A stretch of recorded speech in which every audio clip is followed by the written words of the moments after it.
Hello दोस्तों, आपका new study zone में स्वागत है।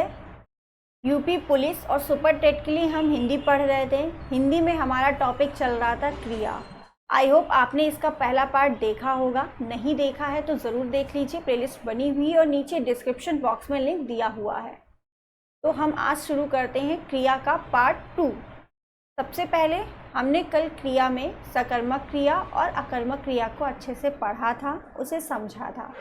अब हम क्रिया के जो अन्य भेद थे आपके अर्थ के आधार पर, प्रयोग के आधार पर या अन्य क्रियाएं, तो उनकी बात इस वीडियो में करेंगे। ठीक है, तो क्रिया के कुछ अन्य भेद हैं। ठीक है, जैसे सामान्य क्रिया। अब सामान्य क्रिया किसे कहते हैं आपको पता होना चाहिए। तो यहाँ पर सामान्य क्रिया की अगर परिभाषा की बात करें तो इसकी परिभाषा है जहाँ केवल एक क्रिया का प्रयोग होता है। जहाँ केवल एक क्रिया का प्रयोग होता है वहाँ पर कौन सी क्रिया होती है? सामान्य क्रिया होती है। ठीक है, वहाँ पर कौन सी क्रिया होगी? सामान्य क्रिया होगी। एक उदाहरण देख लेते हैं हम। उदाहरण हमारा है आप आए। आप आए, तो यहाँ क्रिया क्या दिख रही है? आए। ठीक है, एक ही क्रिया है। ठीक है, दूसरा देखिए, वह नहाया। वह नहाया, तो नहाया क्या है? आपकी क्रिया है, एक ही क्रिया है। तो जहां पर केवल एक क्रिया का प्रयोग हो वहां पर कौन सी क्रिया होती है? सामान्य क्रिया होती है। तो यहाँ इन दोनों वाक्य में आपकी सामान्य क्रिया है। क्लियर? नेक्स्ट, दूसरा है हमारा संयुक्त क्रिया। संयुक्त क्रिया किसे कहते हैं? तो संयुक्त क्रिया की परिभाषा है जहां दो अथवा अधिक क्रियाओं का साथ साथ प्रयोग होता है। जहां दो अथवा अधिक क्रियाओं का साथ साथ प्रयोग होता है। साथ साथ प्रयोग होता है, वहां पर कौन सी क्रिया होती है? संयुक्त क्रिया होती है। संयुक्त क्रिया का आपको मतलब भी पता है, मिलना। ठीक है, तो जहां दो अथवा अधिक क्रियाओं का साथ साथ प्रयोग होता है वहां पर आपकी संयुक्त क्रिया होती है। अब उदाहरण से हम और अच्छे से समझ लेते हैं। तो उदाहरण हमारा है जैसे वह खा चुका है। वह खा चुका है। ठीक, तो यहाँ पर खाना, ये जो खाना, खाद वाला खा है, इसका ये भी एक आपकी क्रिया है। ठीक है, और चुका है, ये भी आपकी क्या है? क्रिया है। चुका है कौन सी क्रिया? आपकी सहायक क्रिया है ना? तो यहाँ पर आपको दो क्रियाएं दिख रही हैं। तो यहाँ पर आपकी कौन सी क्रिया होगी? संयुक्त क्रिया होगी, क्योंकि इस वाक्य में दो क्रियाएं हैं। ठीक है, दो हो या दो से अधिक क्रियाएं हो, उनका साथ साथ प्रयोग हुआ हो उस वाक्य में, तो वहां पर क्रिया कौन सी होती है? संयुक्त क्रिया है। तो यहाँ पर आपकी दो क्रियाएं हैं, एक खा, एक चुका है। ठीक है, आई बात समझ में? वह नहा चुका है। ठीक है, वह खेल रहा है। नहाना क्या है? एक क्रिया है। चुका है आपकी सहायक क्रिया। यहाँ पर भी दो क्रियाएं हैं। ठीक, वह खेल रही है। वह खेल रही है। रही है आपकी सहायक क्रिया है और खेल आपका खेलना वाला है, तो ये भी एक आपकी क्रिया है। तो दो क्रियाएं हैं, इसलिए इस वाक्य में, इन तीनों वाक्य में आपकी कौन सी क्रिया होगी? संयुक्त क्रिया होगी। कौन सी होगी? संयुक्त क्रिया होगी। ठीक है, आई बात समझ में? नेक्स्ट हमारा है नाम धातु क्रिया। नाम धातु क्रिया की परिभाषा देख लेते हैं क्या कहती है। तो नाम धातु की परिभाषा है संज्ञा, सर्वनाम, संज्ञा, सर्वनाम अथवा विशेषण व विशेषण शब्दों से बने क्रियापद को संज्ञा, सर्वनाम अथवा विशेषण शब्दों से बने क्रियापद को नाम धातु क्रिया कहते हैं। क्रियापद को नाम धातु क्रिया कहते हैं। ये आपकी परिभाषा हो गई नाम धातु क्रिया की। क्या परिभाषा है? संज्ञा, सर्वनाम, विशेषण शब्दों से बने क्रियापद, कोई संज्ञा हो, सर्वनाम हो या विशेषण हो, उससे जो क्रिया बनेगी वही हमारी क्रिया कौन सी होगी? नाम धातु क्रिया होगी। उदाहरण से समझते हैं। क्या कहता है उदाहरण? जैसे हाथ आपका क्या है? संज्ञा है। हाथ क्या है? संज्ञा है। ठीक है, इसमें हमने आना प्रत्यय लगा दिया। ठीक है, आना प्रत्यय लगा दिया। ठीक है, तो आपकी क्रिया बन गई हथियाना, है ना। तो हथियाना आपकी कौन सी क्रिया है? नाम धातु क्रिया, क्योंकि ये आपकी संज्ञा से बनी है। ठीक है, किससे बनी है? संज्ञा से बनी है। शर्म प्लस आना, शर्माना, शर्माना, तो ये भी क्रिया आपकी किससे बनी है? संज्ञा से बनी है। सॉरी, शर्म करना क्या होता है? क्रिया आपका क्या है? शर्म संज्ञा शब्द है। कौन सा शब्द है? शर्म। शर्म किया जाता है ना, शर्म करना। तो ये आपका किससे बना? शर्माना, क्रिया से बना हुआ शब्द है। ठीक है, सॉरी, विशेषण से बना हुआ शब्द है। तो ये आपका क्या हो जाएगा? शर्माना नाम धातु क्रिया हो जाएगी। ठीक है, अपनाना, ये आपका सर्वनाम से बना शब्द है। अपना प्लस आना प्रत्यय, तो अपनाना, अपनाना। अपनाना कौन सी क्रिया है? नाम धातु क्रिया है, सर्वनाम से बनी है। ठीक है, तो संज्ञा, सर्वनाम, विशेषण शब्दों से बने क्रियापद को नाम धातु क्रिया कहते हैं। ठीक है, समझ में आई बात? ये तीनों आपको समझ में आ गए होंगे। ठीक है, तो ये हमारी क्रियाएं कौन सी होंगी? नाम धातु क्रिया होंगी। ठीक है, नेक्स्ट है हमारा प्रेरणार्थक क्रिया। किसे कहते हैं? तो इसकी भी परिभाषा पहले देख लेते हैं। जो क्रिया स्वयं ना करके दूसरे से करवाई जाए। जो कार्य स्वयं ना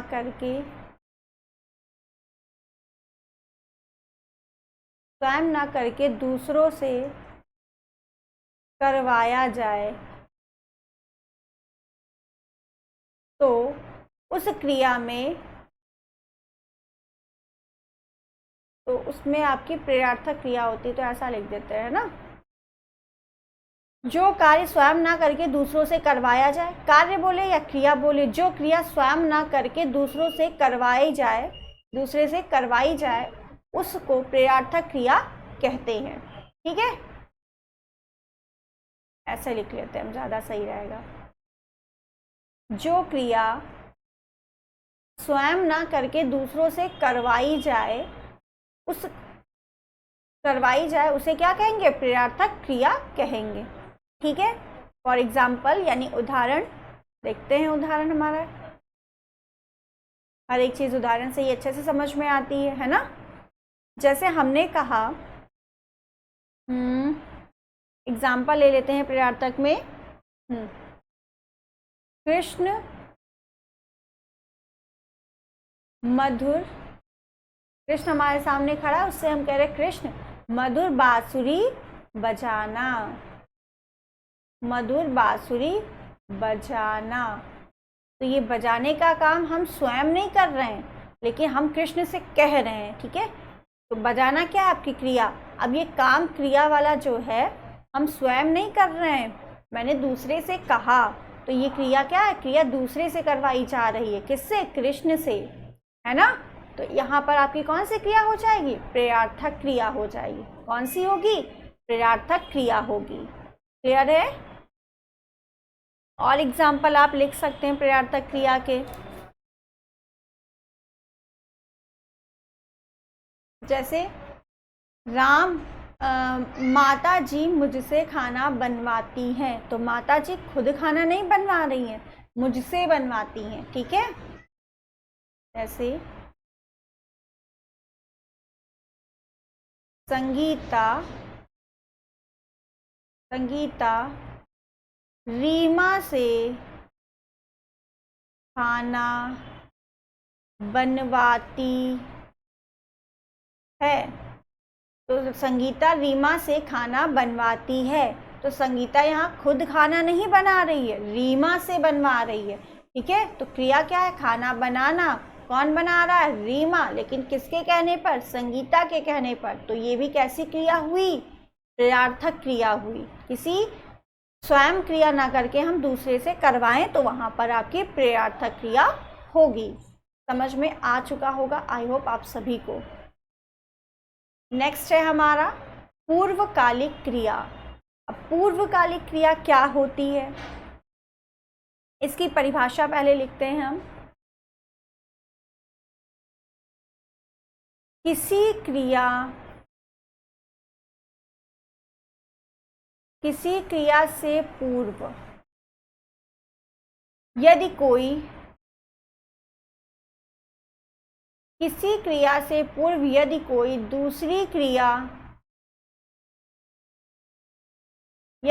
दूसरी क्रिया प्रयुक्त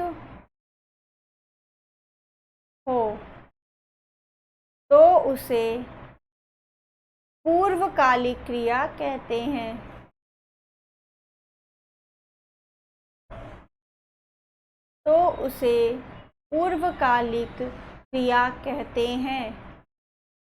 किसी क्रिया से पूर्व यदि कोई दूसरी क्रिया प्रयुक्त हो तो उसे पूर्वकालिक क्रिया कहते हैं। यानी एक क्रिया खत्म हो, दूसरी क्रिया उसमें फिर यूज हो, उपयोग हो, तो वहां पर कौन सी क्रिया होगी? आपकी पूर्वकालिक क्रिया होगी। कौन सी क्रिया होगी?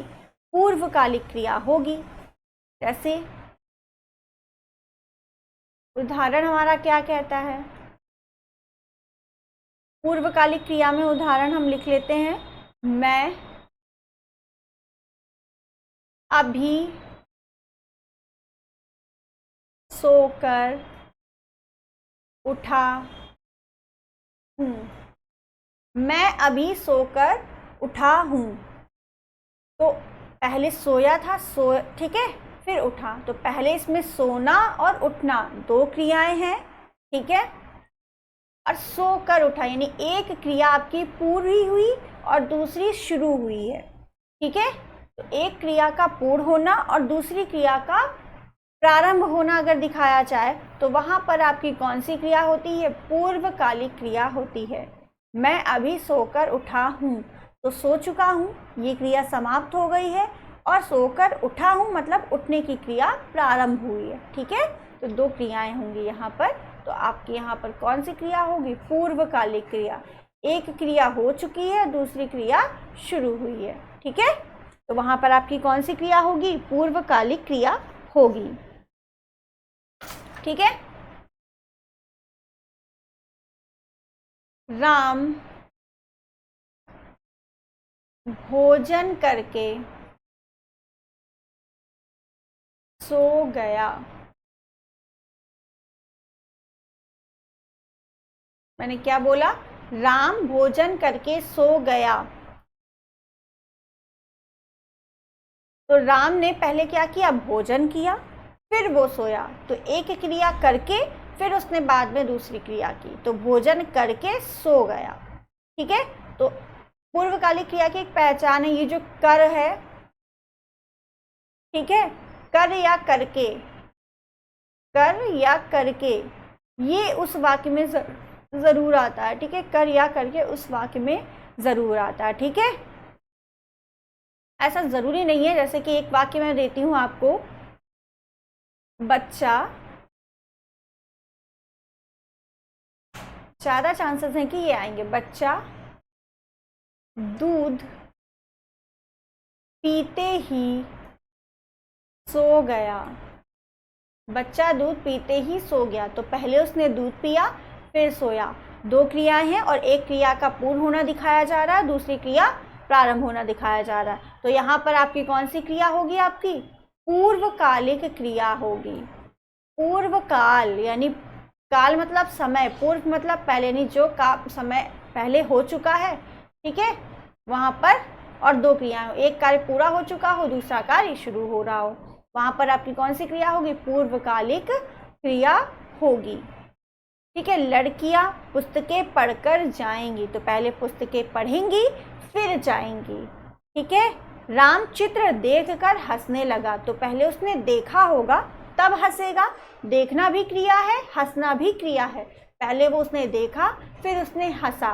ठीक है, तो एक क्रिया हुई, उसके बाद दूसरी क्रिया हुई, इसलिए यहाँ पर आपकी कौन सी क्रिया होगी? पूर्वकालिक क्रिया होगी।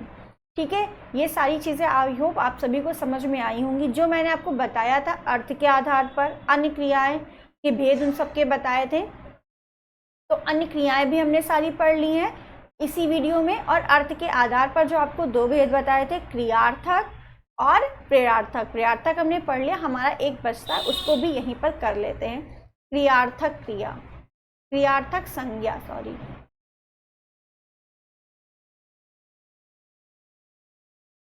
ठीक है। तो इसकी परिभाषा क्या होती है? जब कोई क्रिया संज्ञा का प्रयोग करे,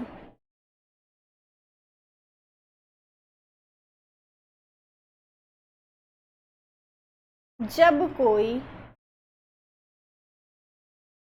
क्रिया संज्ञा की भांति व्यवहार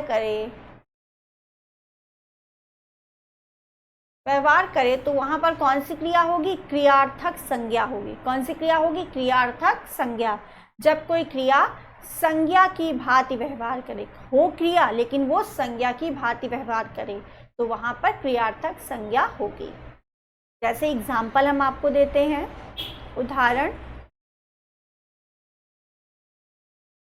उदाहरण हमारा है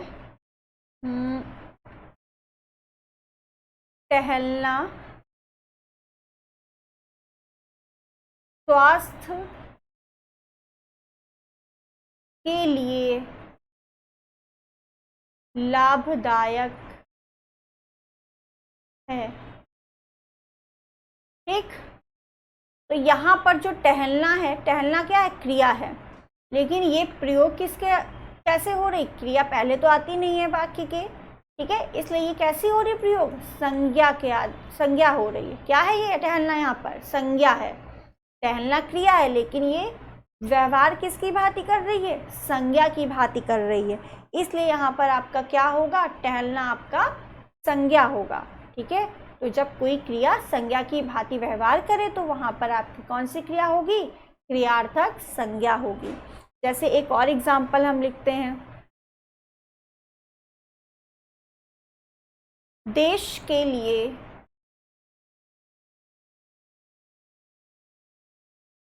मरना गर्व की बात है,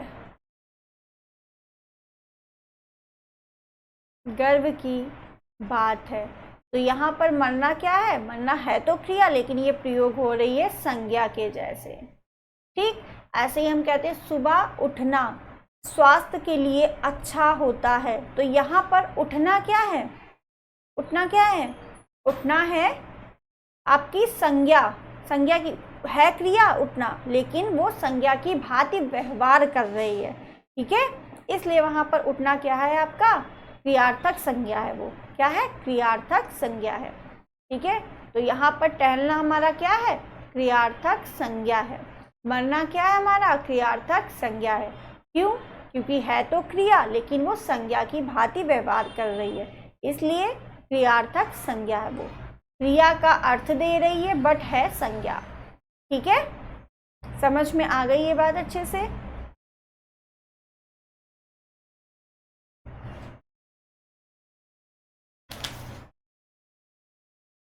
एक और इसका एग्जाम्पल समझ लेते हैं, फास्ट फूड खाना शरीर के लिए हानिकारक है। ये लास्ट एग्जाम्पल है आपका, शरीर के लिए हानिकारक है। अब यहाँ पर खाना है क्या, खाना शब्द अगर बात करें खाना तो वो क्रिया है, लेकिन फास्ट फूड खाना, तो यहाँ पर फास्ट फूड खाने की बात हो रही, लेकिन ये प्रयोग कैसा हो रहा है, संज्ञा के जैसे हो रहा है। ठीक है, प्रयोग कैसे हो रहा है, संज्ञा के जैसे हो रहा है। तो फास्ट फूड खाना, तो पूरे खाने की बात हो रही है तो वो संज्ञा है, लेकिन जब इस वाले खाने की बात होगी तो वो क्रिया है। तो ये है तो क्रिया, लेकिन भांति कैसे, व्यवहार किस भांति कर रही है, संज्ञा की भांति कर रही, इसलिए यहाँ पर ये क्रिया क्रियार्थक संज्ञा होगी। ठीक है, तो इस वाक्य में कौन सी क्रिया है, क्रियार्थक संज्ञा है। ठीक है, क्रियार्थक संज्ञा है। तो यहाँ पर हमारा क्रिया का टॉपिक हुआ कंप्लीट। आई होप आप सभी को ये वीडियो पसंद आई हो। वीडियो अच्छी लगी है तो सभी लाइक कर दें, शेयर कर दें। चैनल पे नए हैं तो सब्सक्राइब ज़रूर करिए चैनल को, बेल आइकन को प्रेस करिए ताकि हमारी आने वाली वीडियो का नोटिफिकेशन आप सभी को मिलता रहे। Thank you.